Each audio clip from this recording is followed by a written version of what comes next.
बहुत क्रांतिकारी वचन है। ना सतो विद्यते भावो ना भावो विद्यते सतः।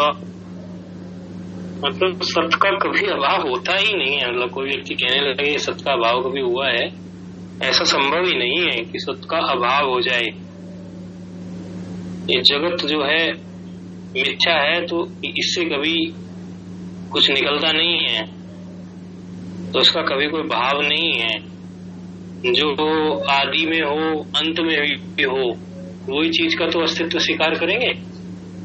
जो चीज आदि में हो और अंत में भी हो, अर्थात उसका अस्तित्व जो है टिका हुआ है, तो उसी चीज को तो स्वीकार करेंगे। क्या आप वो कोई ऐसी वस्तु स्वीकार करेंगे? आप अपने घर का सामान भी वो लाना चाहते हैं जो दीर्घकालीन टिके, क्या केवल 2-4 दिन टिके, बीच में ही उस सामान को आप लाना चाहेंगे? नहीं लाना चाहेंगे। तो क्योंकि आपका सत स्वरूप है ना, तो आप हर चीज को देखना तो सत ही चाहते हैं, मतलब परमानेंट ही देखना चाहते हैं। लेकिन जब आप उसका अध्यारोप जो है शरीर में कर देते हैं,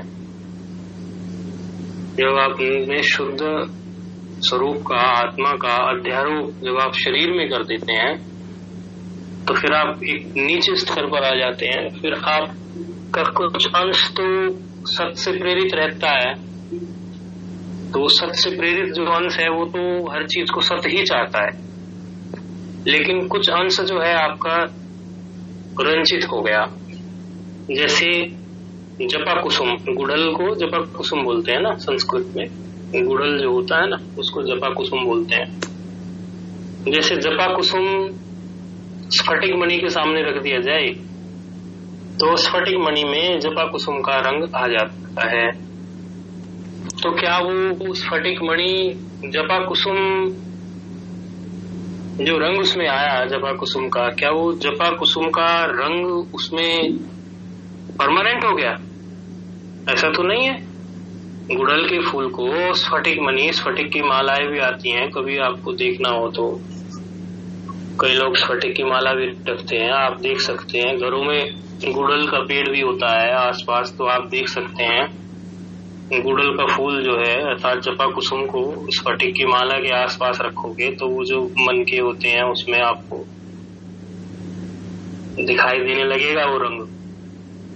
लेकिन क्या वो रंग परमानेंट है? क्या वो रंग में स्थायित्व है? क्या वो रंग सदा के लिए रहेगा? नहीं रहेगा। उदाहरण लिया जाता है किसी एक का, शास्त्र में जिस चीज का उदाहरण पहले से चलता आ रहा है उसी चीज के उदाहरण को रखा जाता है। बाकी तो उसी प्रकार की कई सारी चीजें और आती हैं जाती हैं। लेकिन ये भी देख के आपको प्रयोग करके देखना चाहिए कि क्या जपा कुसुम के ही होता है या क्या दूसरा कोई होता है। प्रयोग करके देख लेना चाहिए। तो अभिप्राय ये है कि जो चीज अभी थी नहीं और आ गई, उसी को तो उपाधि कहते हैं। उपाधि का क्या लक्षण किया न्याय में? उपाधि का लक्षण किया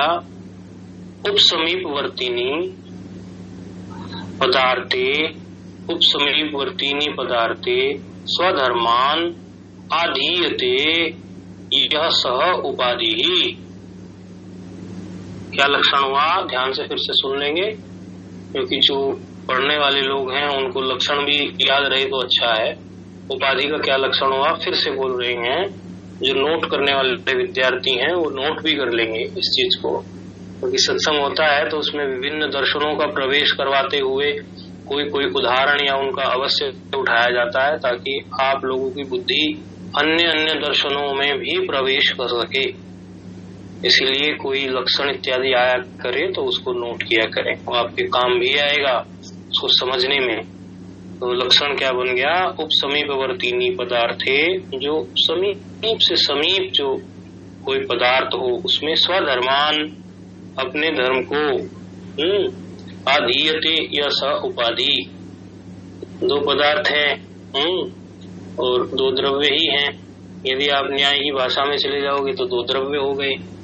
दो द्रव्य हैं उन दो द्रव्यों में कोई एक द्रव्य जो है, जो बिल्कुल बहुत पास है जो दोनों, तो वो अपनी जो धर्म है, अपने धर्म को, क्योंकि जपा कुसुम में उसका रंग जो है वो उसका धर्म, अगर न्याय की भाषा में बोलेंगे तो वो धर्म नहीं कहते, उसका रंग जो होता है उसका गुण होता है, क्योंकि द्रव्य में गुण समवाय संबंध से रहता है। तो थोड़ी न्याय की भाषा हमने बोल दी। लेकिन यदि आप देखो तो दो पदार्थ यदि हैं, दो चीज यदि है और वो पास पास रहती हैं,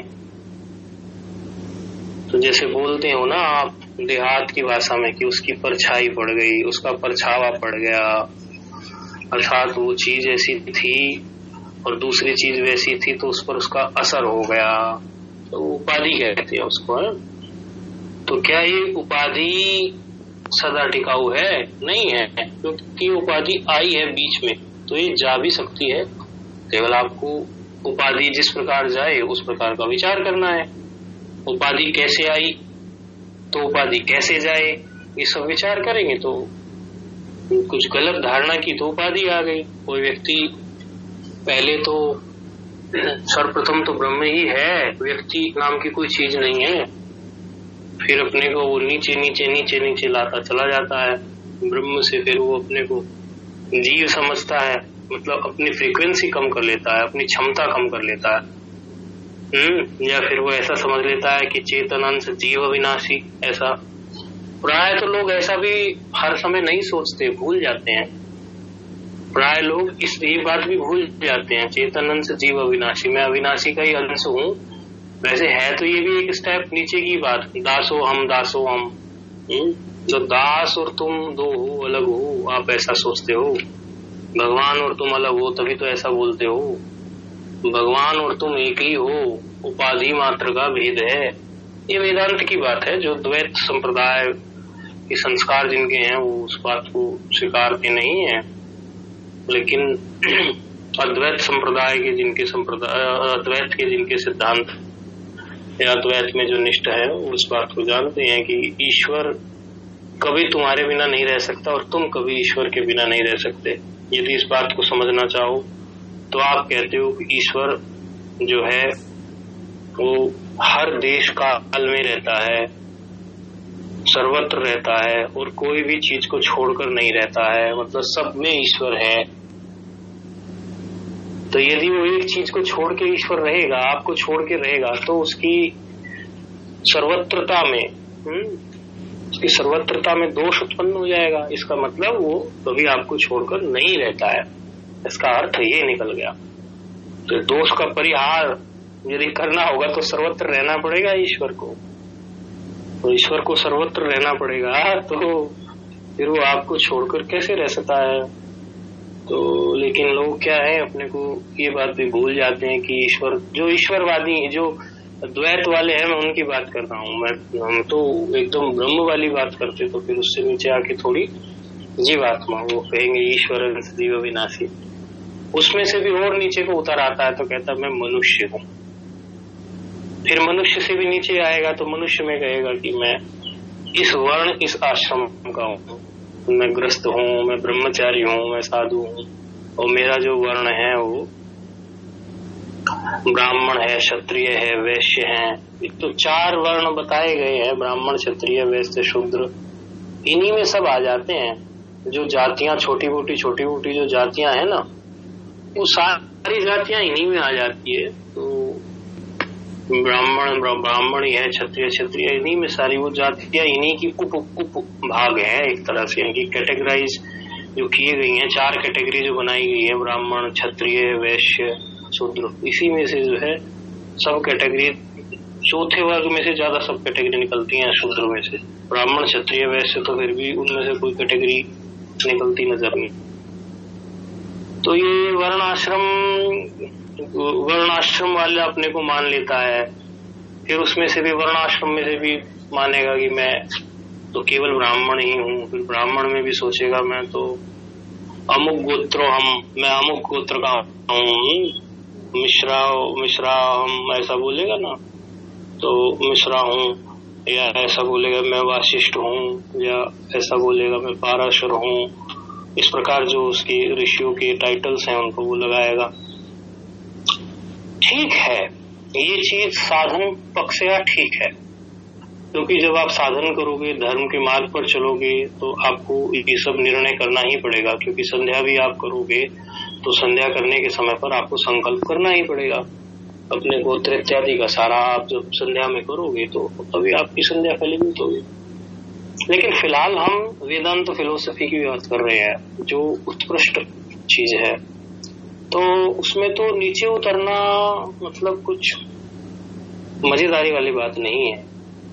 उसमें तो नीचे उतरना और विषयभूत होना और आपकी दृष्टि जो है वो उच्चतम स्थिति से नीचे की स्थिति में आना, वो तो मतलब ऊंची बात नहीं है। अभी जो बात हमने छेड़ी कि नास्तो विद्यते भावो न भावो विद्यते सतः, तो जिस चीज का कभी अभाव नहीं है आप वो ही स्वरूप हो सकते हो, क्योंकि जिस चीज का अभाव हो जाता है आप वो तो नहीं हो सकते। आत्मा सदा है, इसीलिए कठोपनिषद ने स्पष्ट कहा अस्तित्व उपलब्धव्यम, आप हैं ये सबसे पहली बात है, आपका होना ये सबसे पहली बात है, बाकी सब उसके बाद की बात है। जिनके वेदांत के संस्कार होते हैं उनको ही बात ही जमेगी। वेदांत डिमडिम घोष नाम का जो वेदांत डिमडिम नाम का जो शास्त्र है, नरसिंह सरस्वती जी का शास्त्र है। ये नरसिंह सरस्वती जी ये आपके जो वेदांत सार के रचयिता जो हुए, वेदांत सार के रचयिता के शिष्य परंपरा में हैं नरसिंह सरस्वती जी, इसलिए इन्होंने वेदांत सार पर भी टीका की है। नृ सिंह, नर नहीं है नृ है, नृ सिंह, ऋषि वाला रे नहीं है, नर बोल दिया हमने, नृ सिंह है, तो नृ है। तो नृ सिंह सरस्वती जी जो हुए इन्होंने वेदांत डिमडिम भी, कोई बहुत बड़ा नहीं है, छोटा सा ही है, उसको भी उन्होंने कहा है। और बार बार ये बोलते हैं कि ये वेदांत की घोषणा है, ये वेदांत की डुंडी पिट गई है, ये वेदांत का ढिढोरा है। जैसे एक श्लोक कहेंगे ना, ये बिल्कुल वही श्लोक है ना। ये जो बात है नास्ते विद्यते भावो न भावो विद्यते सता ना सतो विद्यते भावो, ये यही श्लोक, बिल्कुल इसी श्लोक को ही आधार बना के हुए उसको और वेदांती भाषा में सजाया गया है। क्योंकि जो मूल की जो चीजें होती हैं, जैसे कोई भी उपनिषद से भिन्न कोई भी शास्त्र आएगा तो उपनिषद के मूल मंत्रों को लेकर फिर उसमें ही उनके ही निचोड़ को वो अपनी भाषा में लिखेगा। भगवान कृष्ण ने गीता बोली भी, भगवान गीता माना गीत, गीता माना क्या गीत है। तो ये भगवान कृष्ण ने जो गीत गाया, ये क्या उन्होंने उपनिषद से अलग कहा? नहीं, जो उपनिषदों में कहा गया उसी को भगवान ने अपने अंदाज से अर्जुन को सुना दिया कि ये सुन ले। तो यही सब शैली अलग अलग होती है, बात कहने का तरीका अलग अलग होता है। वो जैसे कहते हैं ना अपने स्वामी जी, ये बात बार बार स्वामी जी सुनाते हैं अपना दृष्टांत देकर, कहते हैं कि दो लोग थे ट्रक चलाने वाले, एक पंजाबी था एक गुजराती था। तो दोनों चाय के ढाबे पर बैठ गए रास्ते में। तो चाय के ढाबे पर बैठ के उसने चाय मंगाई, तो चाय मंगा के चाय वाले ने जो है वो आधा ग्लास कांच का था वो ऐसा सा दे दिया। पंजाबी आदमी होता है, उसको सारी चीज भर भर के पीने की आदत होती है, क्योंकि खूब पंजाब में दूध वगैरह खूब होता है, लस्सी दूध। तो पंजाब की जो डाइजेशन पावर है वो ज्यादा अच्छी है, तो वहाँ के लोग की खुराक ज्यादा होती है, खाते खूब है। तो पंजाब का व्यक्ति कह रहा है ये ग्लास तो आधा है, ये पूरा ग्लास नहीं है, ये ग्लास तो आधा है, ये पूरा ग्लास नहीं है। और जो गुजरात का आदमी है वो कह रहा है ग्लास आधा है, उसने ऐसा नहीं कहा पूरा नहीं है। बात दोनों की एक ही है, एक कह रहा है पूरा नहीं है, एक कह रहा है आधा है, बात तो वही की वही है। लेकिन सरदार जी का जो जोर है वो इस बात पे है कि पूरा नहीं है, और गुजराती का जोर इस पे है कि आधा है, ऐसे स्वीकारते हुए आधा है। तो शैली ही बदली है, बात तो वही की वही है। इसी तरह अनेकों शास्त्रों में शैली बदली जाती है, बाकी कही जाएगी तो अद्वैत वेदांत की ही बात। अद्वैत वेदांत नहीं कहेंगे तो शास्त्र पूरा हो ही नहीं सकता। वो अलग बात है कि हम उस अद्वैत वेदांत को समझ ना पाए उस शास्त्र को। पुराण भी अद्वैत वेदांत की बात करते हैं लेकिन हम उसको पकड़ नहीं पाते। तो वेदांत डिमडिम नाम के शास्त्र में क्या कहा, यदस्त्यादौ यदस्त्यन्ते यन्मध्ये भाति त्वत्स्वयं ब्रह्मैवेकमिदं सत्यम इति वेदांत डिमडिमः। डिमडिमः बोला, डिमडिमः होता है तो डिमडिमः हो गया। यरवनुयास को नास को वासे हो जाता है ना, पर में इधर यर है, डिम मकार यर में आया तो उधर जो है फिर आपका अचवर्ण है, तो उसके हिसाब से अचवर्ण नहीं, उधर जो है आपका अनुस्वार अनुनासिक वर्ण है, तो उससे हो गया ना वेदांत डिमडिमा की जगह वेदांत डिमडिमहा ऐसा हो गया। तो क्या कहा, फिर से इस पंक्ति को उच्चारित कर देते हैं, कहीं व्याकरण की विद्वता में वेदांत ना गोल हो जाए, ऐसा नहीं होना चाहिए। यदस्त्यादौ यदस्त्यन्ते यन्मध्ये भाति तत्स्वयं ब्रह्मैव एकमिदं सत्यम इति वेदांत डिमडिमः। दूसरी पंक्ति क्या कहते हैं, यन्नादौ यच्च नास्त्यन्ते तन्मध्ये भासमध्यस्थ भातमप्यत भातमपि असत, ऐसा है ना, कोई एनर्जी है, भातमपि असत अतो मिथ्या जगत सर्वमिति। ऐसे ही फिर जगत सर्वम वेदांत इति वेदांत डिमडिमः। मतलब क्या कह रहे हैं कि यद्यादो यदस्त्यन्ते, मतलब जो आदि में हो, अंत में हो, मध्य में भी हो, मध्य में भी हो, तो वो एकमात्र ब्रह्म ही सत्य है। ब्रह्मैव एकमिदं सत्यम। वो आदि में भी है, अंत में भी है और मध्य में भी है। मतलब जब से सृष्टि का आदि है वो तब भी था, उसके पहले भी था, मध्य में भी है और अंत में भी है। तो सृष्टि की बात आ गई तो बचा क्या, आदि अंत सृष्टि का ही है। बोले ये वेदांत का डिमडिम घोष है, ये वेदांत की डुंडी पिट गई, ये वेदांत का ढिंढोरा है। फिर दूसरी बात उन्होंने जो है मिथ्या के लिए कही। एक में ब्रह्म का लक्षण कर दिया, एक में ब्रह्म के बारे में बोल दिया, दूसरी पंक्ति में उन्होंने मिथ्या के लिए बोल दिया। यन्नादौ यच्च नास्त्यन्ते तन्मध्ये भातमपि असत् अतो मिथ्या जगत सर्वमिति वेदांत डिमडिमः। यन्नादौ यद न आदौ, ऐसा निकाल देंगे ना इसका, यद न आदौ यन्नादौ, यन्न डबल नकार है, यत् च को कोई यच्च हो जाता है, नास्ति ऐसा हो जाएगा, नास्त्यन्ते नास्ति अंते ऐसा निकल जाएगा, तन्मध्ये तन्मध्ये हो जाएगा जब इसको निकालेंगे। भातमपि असत, इस प्रकार निकाल लेंगे। ये तो जो व्याकरण के विद्यार्थी है उनके अभ्यासार्थम ऐसा थोड़ा तोड़ तोड़ के बोल देते हैं कई बार। तो अर्थ इसमें क्या हुआ, अर्थ हुआ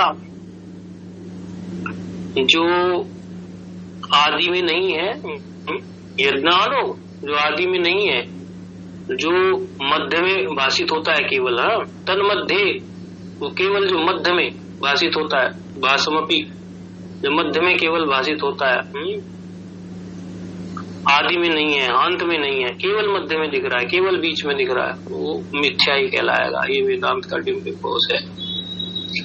क्यों? क्योंकि भगवान ने तो ये कहा है ना स्पष्ट, ना सतो विद्यते भावो न भावो विद्यते सता, अर्थात जो सत है वो बीच में भी गायब नहीं हो सकता कि अब जो है वो नहीं है, ऐसा नहीं हो सकता। जो सत्य है, जो ब्रह्म है, वो बीच में गायब नहीं हो सकता, वो बीच में भी रहने वाला है। तो भगवान ने जो ये बात स्पष्ट कही, उस बात को अपने तरीके से फिर नृसिंह सरस्वती जी ने अपने वेदांत डिमडिम शास्त्र में बोल दिया। तो ब्रह्म ही सत्य है और वेदांत कोई ऐसी चीज तो है नहीं कि उसमें कुछ बदल जाएगा, उसमें कुछ बदलता नहीं है। जैसे 5 और 5 10, 7 और 3 10, 6 और 4 10, इस प्रकार से अनेकों कॉम्बिनेशन 10 के बना सकते हैं। 9 और 1 10, 1 और 9 10, 8 और 2 10। लेकिन होंगे वो 10 ही, उन्हें आप बदल नहीं सकते। 8 और 2 11 नहीं होंगे, 5 और 5 11 नहीं होंगे, 6 और 4 11 नहीं होंगे, इस तरह से 4 और 6 11 नहीं होंगे। उस तरह से 9 और 1 जोड़ेंगे तो 11 नहीं आएंगे, आएंगे वो 10 ही। इसीलिए ब्रह्म भी सदा रहने वाला ही है। क्योंकि क्या लक्षण किया सत्य का, नित्यत्व का लक्षण क्या क्या? वेदांत परिभाषा शास्त्र में नित्य का लक्षण किया ना, काल अबाधितत्व, तीनों कालों में जो अबाधित हो, तो तीनों कालों में रहता है। तो ऐसा नहीं किसी काल में कम ज्यादा होगा, इसमें नहीं था, अगले में डाल देंगे, इस काल से छूट गया अगले काल में डाल देंगे, ऐसा कुछ भी नहीं है। तो ये ब्रह्म जो है ये सदैव ही है। और कई लोग इसे ब्रह्म को जो है उपाधि, माया की उपाधि से ईश्वर कह देते हैं। फिर जिनको लीला इत्यादि में विशेष रुचि होती है तो भगवान विष्णु के अवतार, तो वो अपने वृंदावन के रसिक कृष्ण भगवान को कह देते हैं। तो जो मर्यादा में विश्वास रखते हैं वो भगवान राम को कह देते हैं। वो ईश्वर का उस प्रकार का स्वरूप, साकार स्वरूप को कह देते हैं। लेकिन आप साकार स्वरूप को कहो या निराकार स्वरूप को कहो, वो तीनों कालों में रहते हैं। आप सोचते होंगे कि भगवान तो बहेलिए के बाण से चले गए थे, फिर तीनों काल में कहाँ रहे, और राम जी भी सरयू नदी में प्रवेश कर गए थे, वो कहाँ तीनों काल में रहे। तो वो तो आपको उन्होंने अपने आप को अभिव्यक्त करके दिखाया ना विशेष रूप से, वो अभी भी है अभी कहीं गई नहीं है, ना कृष्ण कहीं गए ना राम कहीं गए। राम जी भी भगवान वहीं के वहीं है और भगवान कृष्ण भी वहीं के वहीं है। वो तो उन्होंने अपने आप को विशेष रूपेण अभिव्यक्त करके दिखाया।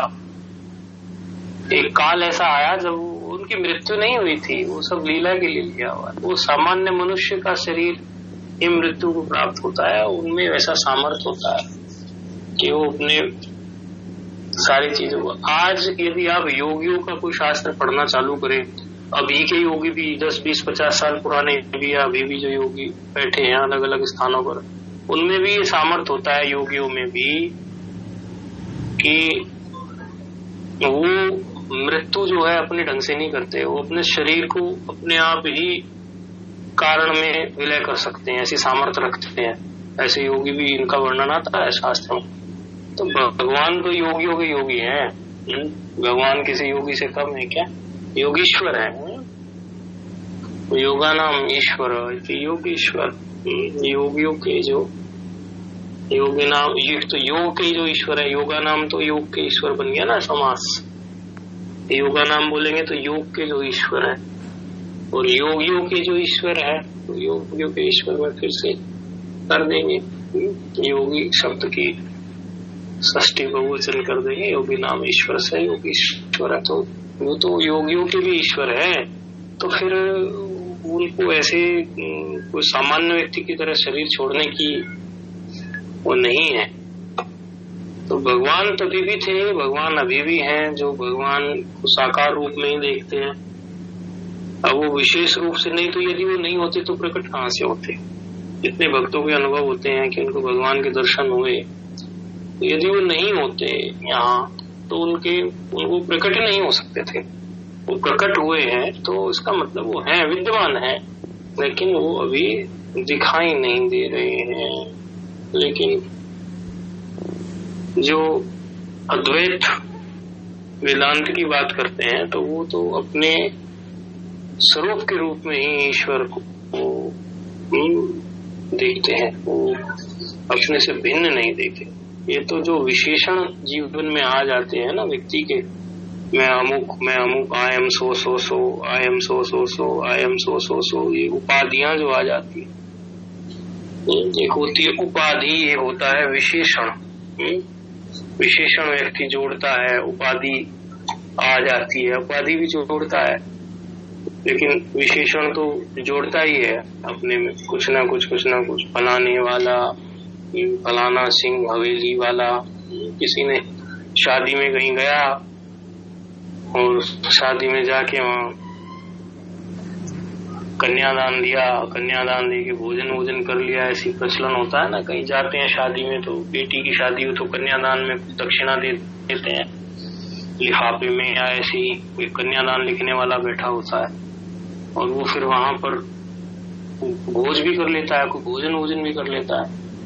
एक तो अपने साथ जो है वो 4-5 बच्चों को भी लेके आ गया, छोटे छोटे बच्चों को।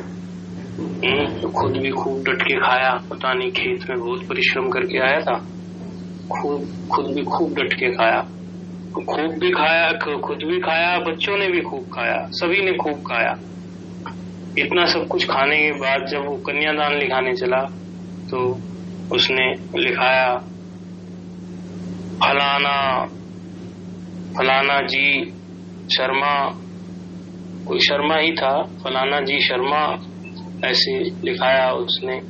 चंदन शर्मा, चंदन की बात है, चंदन जिस गांव की ये बात है उसका नाम चंदन था।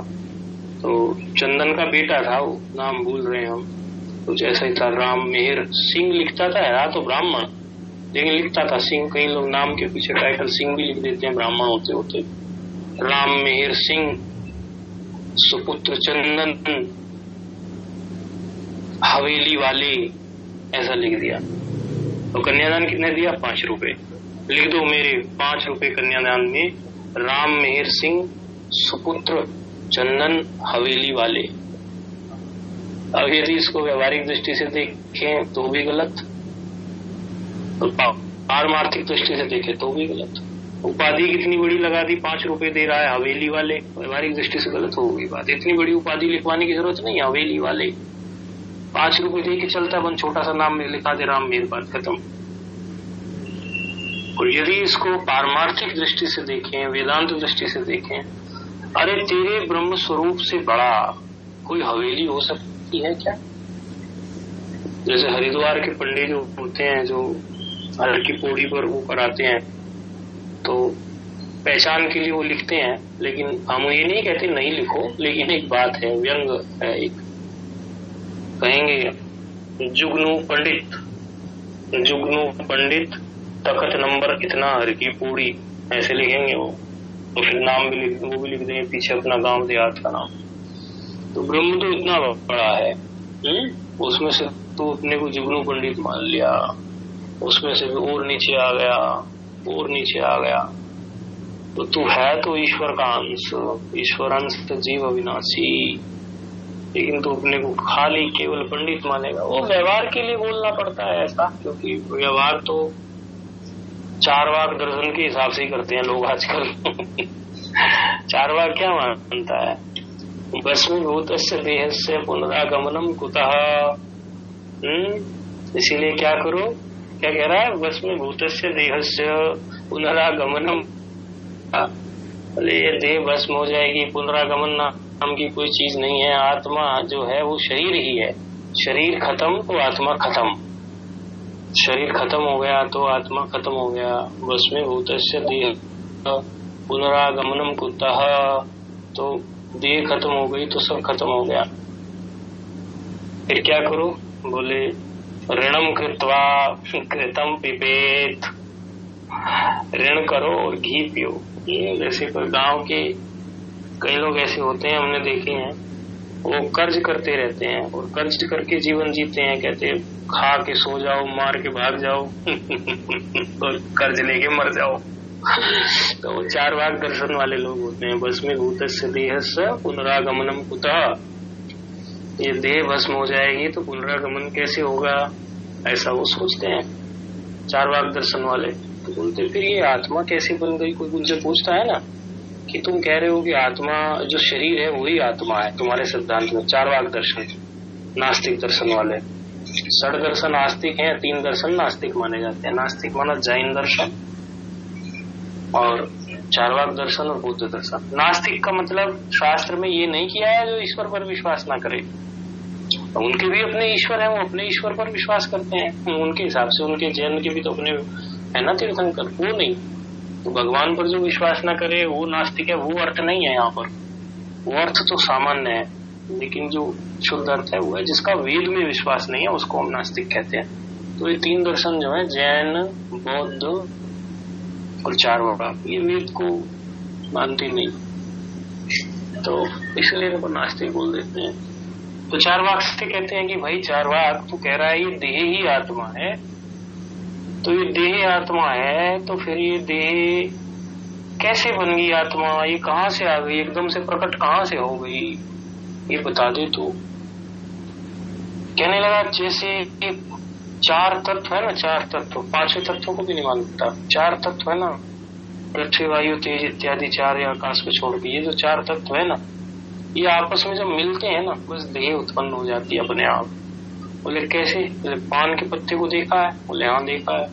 पान के पत्ते में कट्ठा मिलाते हैं? बोले हाँ। चूना मिलाते हैं? बोले हाँ। बोले सुपारी मिलाते हैं? बोले हाँ। सारी कैसी होती है? सफेद सफेद सी होती है, लाल तो किसी का रंग भी नहीं होता? बोले हाँ नहीं होता। लेकिन पान के पत्ते का, चूने का, कत्थे का, इन सब का रंग मिलकर कौन सा रंग निकल के आता है? बोले लाल रंग। बोले बस ऐसी शरीर बन गया। ये चारवाक दर्शन की बात है, चारवाक दर्शन ऐसा हम नहीं कहते, वेदांती ऐसे नहीं कहता। वेदांती तो अविद्या, उपाधि, इन सब बातों को मानता है। तो चारवाक दर्शन, आजकल लोग चारवाक दर्शन से ही जी रहे हैं ना। अब भी देखते हैं हम कि यात्राओं पे लोग निकल रहे हैं, सारे तीर्थ स्थानों में लोग, इतनी भीड़, इतना जमावड़ा कर दिया है सबने। और आजकल का व्यक्ति जो हो गया वो बिल्कुल चारवाक दर्शन पे चलता है। कितने क्रेडिट कार्ड, कितने सारे उसके पास कर्जे हैं, ऐसा लग रहा है जैसे भस्मीभूत से देह से पुनरागमन होता, फिर तो जन्म होना ही नहीं है। हम कहते हैं भाई अभी नहीं लौटाओगे तो अगले जन्म में लौटाना पड़ेगा। ऐसा कोई व्यक्ति नहीं है जिसने किसी से कर्ज ले लिया और वो लौटाए नहीं तो उसको लौटाना नहीं पड़ेगा। जन्म से देखते हो आप कितने लोग गरीब घर में पैदा हो जाते हैं, कितने लोग सदा दास्ता करते रहते हैं किसी को कितने कष्ट हैं। ये पूर्व जन्म के उनके ही तो हुए, नहीं तो वही बच्चे पैदा होते हैं। तो कल हमारे यहाँ जो एक माता भोजन के लिए आती है, वो क्या कहने लगी, भोजन बनाने के लिए एक माता आती है, कभी आश्रम में भोजन की व्यवस्था नहीं होती तो भोजन की कुछ व्यवस्था करते हैं, तो बनवाया। वो कहने लगी महाराज जी मैं हूँ, और बूढ़ी है, 60 साल उम्र है माता की, तो महाराज जी मेरी जो बहन है उसके बच्चों ने भी वही अन्न खाया और मेरे बच्चों ने भी वही अन्न खाया, वो मेरे घर में ही रही, लेकिन मेरे बच्चे जो हैं वो कुछ पनप नहीं पाए, तरक्की नहीं कर पाए, गलत रास्ते पर चले गए, उसी अन्न को खा रहे हैं वो, और उसी हवामान में, उसी वातावरण में, उसी घर में रह रहे हैं। बोले वो मेरे घर पे ही रही है, उसके पास अपना घर नहीं था पहले, और उसके बच्चे तो सारे गवर्नमेंट जॉब में चले गए, कोई मिलिट्री में चला गया, कोई सरकारी अस्पताल में हो गया, कोई सरकारी बैंक में हो गया, सरकारी नौकरियों पर लग गए, और वो यहाँ से दूर 10-15 किलोमीटर आगे रहती है, और उसके पास 4 पहिया गाड़ी है, घर है अपना सब कुछ। और महाराज जी मेरे बच्चों का ये हाल की देखो, मैं तो काम करके गुजारा कर रही हूँ, अपना थोड़ा पैसा कमा रही हूँ, अभी भी मुझे काम करना पड़ रहा है। तो मैंने कहा माता शारदा नाम है आपका, मैंने कहा शारदा माता मानना ही पड़ता है कि पूर्व जन्म के कर्म भी हैं। यदि सारे इसी जन्म के होते, तुम सारा गणित इसी जन्म के हिसाब से लगा लोगे कि ऐसा ही अन्न खाया, मैंने पढ़ाया लिखा, फिर भी वो तो तरक्की तो कर नहीं रहा है, तो मानना पड़ेगा कि पूर्व जन्म के भी कर्म है। तो हमारे जीवन में जो सुख है, जो दुख है, जो भोग है, वो पूर्व और इस जन्म दोनों का मिश्रण ही है, बल्कि वो पूर्व का ही है, क्योंकि इस जन्म का तो अभी प्रारब्ध बना नहीं है, तो इस जन्म के तो कम है वो, तो वो पूर्व के ही है। भोग का क्या लक्षण किया न्यायिक ने, न्याय का लक्षण बता रहे हैं, भोग का लक्षण क्या किया, सुख दुख अन्यतर साक्षात्कारत्व भोगत्व, सुख दुख अन्यतर, सुख दुखान्यतर साक्षात्कारत्व भोगत्व। अन्यतर मतलब कोई एक, अन्यतर का मतलब होता है दो में से कोई एक, जिनको हमने लघु सिद्धांत कौमुदी पढ़ाई हुई है और विद्यार्थी जानते हैं। अन्यतर का रूप भी सिद्ध करवाया था, अन्यतर की सिद्धि कराई थी, अन्यतर शब्द की। सुख दुखान्यतर साक्षात्कारत्वम भोगत्वम। सुख दुख में से कोई एक का साक्षात्कार हो, उसी को भोग कहते हैं। ये भोग का लक्षण हो। तो भोग में होता भी ऐसा ही है। भोग में क्या होता है, या तो सुख होता है या तो दुख होता है। भोग का मतलब हमेशा आप ऐसा मत समझना ये भी दुख भोग रहा है, ये भी तो बोलते ही है ना, सुख भोग रहा है ये बोलते ही है ना। यदि आम भाषा में इसको समझाने की कोशिश करें तो कहते ही है ना, सुख भोग रहा है, दुख भोग रहा है। इसीलिए तो लक्षण बताया ना न्यायिक ने, सुख दुखांतर साक्षात्कारत्वम भोगत्वम, ये भोग का लक्षण किया। तो ये जो भी हमारे सामने सुख और दुख आ रहे हैं, ये हमारे पूर्व जन्मों के कर्म हैं, कोई अभी के नहीं है। आप ऐसा मत समझिए कि ये जो अभी हो रहा है ये अभी का है, पूर्व का नहीं है। और नहीं नहीं नहीं नहीं नहीं नहीं, जो विशेषण लगा के हम अपने को उपाधि और विशेषण, उपाधि तो बताया आपको, तो एक उपाधि ले लिए तो विशेषण लगा दिया कि मैं ऐसे वाला, मैं वैसे वाला, मैं ये अपने में विशेषण लगा दिए, कुछ विशेषण लगा के आप ब्रह्म हो, ये बहुत बड़ी बात है। चलो उससे नीचे उतरे तो आपको हम ईश्वर के अंश हैं, ये बहुत बड़ी बात है। ये बात भी यहाँ तक भी है, अच्छा है। ब्रह्म हो ये तो सुपर बात होगी। और उससे थोड़ा नीचे आ गए कि मैं ईश्वर का अंश हूँ, तो वो तो थोड़ी द्वैती बात हो गई, लेकिन वो भी बहुत अच्छी बात है। लेकिन उससे नीचे फिर आप अपने में कुछ उपाधि अध्यारोप करते चले जाते हैं और फिर कुछ विशेषण भी लगा देते हैं, वो गड़बड़ होती चली गई। विशेषण का क्या लक्षण किया, एक विद्यमान विद्यमानत्वे सती इतर व्यावर्तकत्वे सती कार्यान्वयित्वम विशेषणम। क्या कहा, विद्यमानत्वे सती, जो विद्यमान हो, विद्यमानत्वे सती इतर व्यावर्तकत्वे सती कार्यान्वयित्वम विशेषणम। विद्यमानत्वे सती बार बार बोल रहे हैं, अर्थात जो विद्यमान हो, विद्यमानत्वे सती यानी जो विद्यमान हो, और इतर व्यावर्तक सती, इतर मतलब अन्य से जो अलग हटा दे आपको। कोई विशेषण लगाता है, अपने में जोड़ता है कि मैं ऐसा हूँ, बड़ा गोरा गोरा सा हूँ, मेरे बाल बड़े सिल्की हैं, ये विशेषण लगा दिया ना। अरे मैं ऐसे कपड़े पहनता हूँ, बड़ा सुंदर हो गया हूँ, ऐसे ये विशेषण हो गए ना उसमें। तो इतर से व्यावर्तन मतलब दूसरे से भिन्न करने का। विद्यमानत्वे सती इतर व्यावर्तकत्वे सती, इतर व्यावर्तकत्व आ गया ना उसमें, इतर व्यावर्तकत्व आते ही उसका दूसरे से अलग हट गया वो। और दूसरा क्या है, कार्यान्वयित्वम, कार्य के साथ जुड़ा हुआ है। ऐसा नहीं है जिसका विशेषण आप दे रहे हैं वो व्यक्ति जो है विशेषण के बिना ही कहीं आ जाएगा। जैसे आप कहने लग जाओ किसी को ये लाल कपड़े वाला, तो लाल कपड़ा अलग और लाल कपड़े वाला अलग, ऐसे थोड़ी ना आने वाला है। तो विशेषण उसके साथ ही रहता है ना। उपलक्षण में विद्यमानता नहीं होती, लेकिन विशेषण में होती है। उपलक्षण में तो ये होता है ना, तो जैसे काकवत ग्रह, जैसे कहा कि देवदत्त का घर कहाँ है, तो कहेंगे कि वो जो घर देख रहे हो ना, उसमें कौवा बैठा है, वो उसके पास वाला जो घर है ना, वो देवदत्त का घर है। दूर से किसी ने दिखा दिया। अब आप जाओगे, ये उपलक्षण कर दिया कि काकवत ग्रहम, काक बैठा है वहां, वहां वही घर है, उसके पास वाला ही वही वाला है। अब आप जाओगे तो जरूरी नहीं है वो कौवा बैठा हो, तो विद्यमानत्व सती जरूरी नहीं, तो अविद्यमान हो जाएगा। हो भी सकता है विद्यमान व अविद्यमान, हो भी सकता है नहीं भी, ज्यादातर चांसेस नहीं होगा। तो लेकिन इतर व्यावर्तक तो वो भी है, अन्य घरों से तो हटा ही दिया ना उसमें। तो उपलक्षण भी इतर व्यावर्तक तो के काम ही आता है। तो विशेषण में जिस तरह से इतर व्यावर्तकत्व होता है, इसी प्रकार उपलक्षण में भी इतर व्यावर्तकत्व होता है। अलग हटाने की क्षमता होती है, लेकिन विद्यमान हो या नहीं ये जरूरी नहीं। विशेषण में तीन बात होती है। क्या, एक तो विद्यमानत्व अर्थात विद्यमान होता है, तो विद्यमानत्व सती, तीन बात बनेगी इसमें।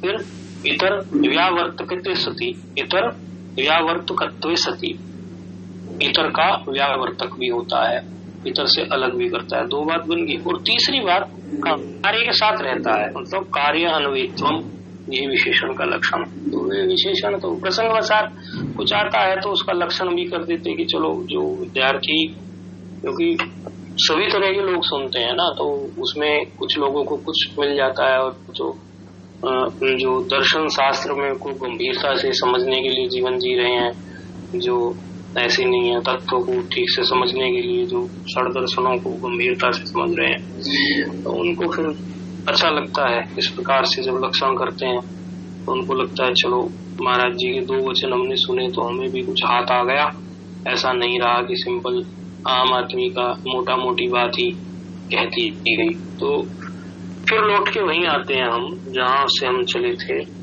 ये वेदांत का डिमडिम घोष यही है, क्या है कि सत्य का कभी अभाव नहीं है, और असत कभी भी जो है नहीं, असत कभी भी जो है टिकता नहीं है।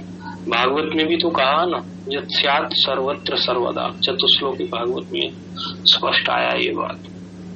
और भगवान भाष्यकार शंकराचार्य जी का तो यही पूरा सिद्धांत है, उनका तो मुख्य सिद्धांत ही है। भगवान भाष्यकार के मुख्य सिद्धांत को कहने के लिए एक श्लोक में कहा ना, श्लोकार्धेन प्रवक्ष्यामि, आदि श्लोक में कह दूंगा इतनी बात, श्लोकार्धेन प्रवक्ष्यामि यदुक्तम ग्रंथ कोटि भी, जो 1 कोटि ग्रंथों में जो बात कहेगी मैं आधे श्लोक में कह डालूंगा।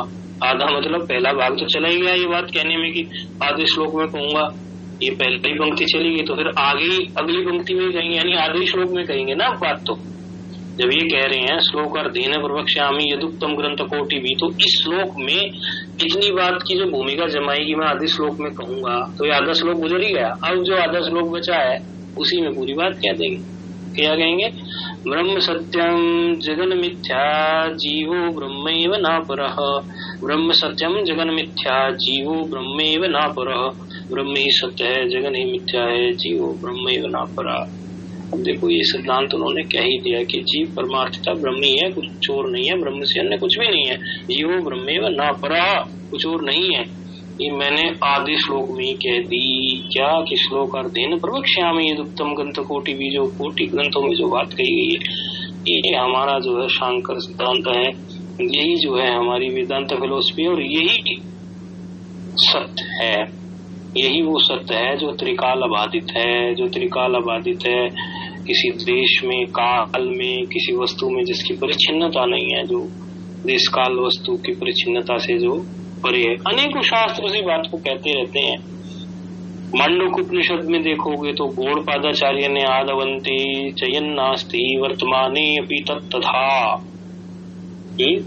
आदवंते चयन नास्ति वर्तमाने अपि तत्तथा, उन्होंने भी तो वही बात कह दी कि आदि अंत की तरह से मध्य में भी हो, ऐसा नहीं है कि विद्यमान नहीं है, और जो असत है वो मध्य में दिखता है लेकिन आदि में और अंत में नहीं दिखता है। तो वेदांत डिम का एक बार फिर हम उच्चारण कर देते हैं। भगवान के वचन तो है ही, ना सतो विद्यते भावो ना भावो विद्यते सतः। और वेदांत डिम क्या कह रहा, यदस्त्यादो यद्रस्त्यन्ते यन मध्ये भाति तत्स्वयं। तो कौन है ऐसा जो आदि में हो, जो अंत में हो, जो मध्य में भी हो? बोले ब्रह्मेव एकमिदं सत्यम भक्ति वेदांत डिंडिमः। ओम पूर्णमदः पूर्णमिदं पूर्णात् पूर्णमुदच्यते पूर्णस्य पूर्णमादाय पूर्णमेवावशिष्यते। ओम शांति शांति शांति। ओम सहनावतु सहनौ भुनक्तु सह वीर्यं करवावहै तेजस्विनावधीतमस्तु मा विद्विषावहै। ओम शांति शांति शांति। ओम नमो नारायणाय।